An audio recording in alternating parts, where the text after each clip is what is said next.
हेलिकॉप्टरचं चाक जमिनीत रुतलंय। नव्यानं बनवलेल्या हेलिपॅडवर हेलिकॉप्टरचं चाक रुतलेलं आहे।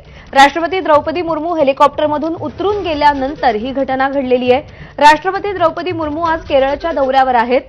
पथानमथिट्टा जवळच्या तात्पुरत्या हेलिपॅडवरती सकाळी 9 वाजता ही घटना घडली आहे।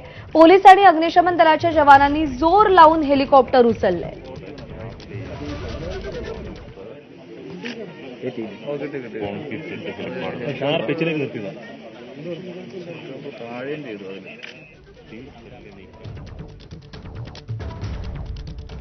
अजित पवार यांच्या राष्ट्रवादीचे आमदार सतीश चव्हाण यांनी बोगस मतदार नोंदणीवरून कोर्टात जाण्याची तयारी सुरू केलेली आहे।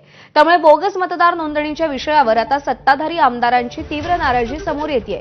केवळ नावच बोगस पद्धतीने मतदार यादीत घुसवली नाही तर त्यांची बनावट मतदान कार्डही तयार केल्याचा आरोप त्यांनी केलाय आणि त्यासोबतच एकाच पत्त्यावरती 1700हून अधिक मतदार नोंदणी झाल्याचं त्यांनी म्हटलंय। संभाजीनगरमध्ये दत्तनगर नावाचे 10 बोगस दत्तनगर असल्याचंही त्यांनी म्हटलंय। त्यांच्याशी बातचीत केली आहे कृष्णा केंडे यांनी।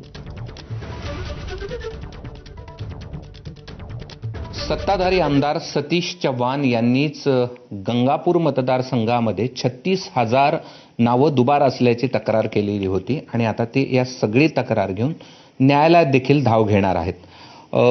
तुम्हाला का असं वाटलं की या सगळ्याची आता न्यायालयातच तुम्हाला दाद मिळेल? जे पत्ते अस्तित्वातच नाहीत त्या पत्त्यावर जसे दत्तनगर 7, दत्तनगर 1, दत्तनगर 9, दत्तनगर 12 असे फिक्शिशियस तुम्ही दाखवताय कॉलनी शिवनेरी रांजणगाव एकूण मतदार 1760 हे एकाच घरात मतदार आहे तेवढे एका घरात 1700 हो असं दिसतंय।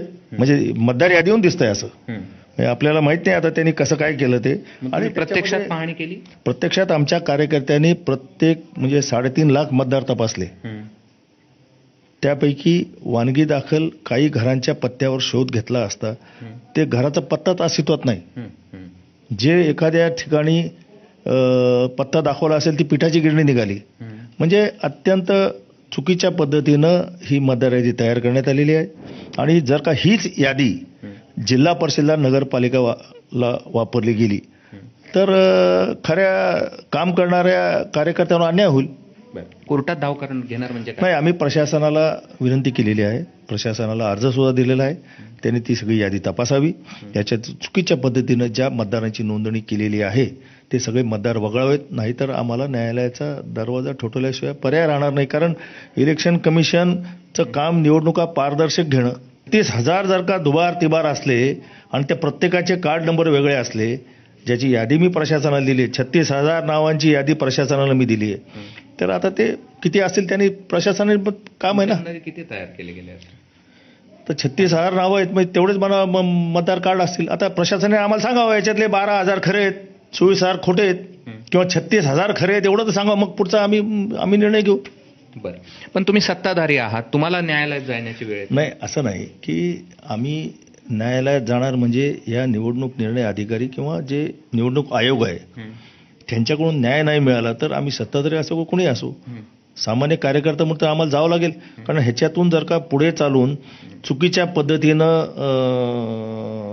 चांगले उमेदवार जर का मागे पडत असतील त्या उमेदवारांसाठी ते करावं लागेल। आणि यानंतर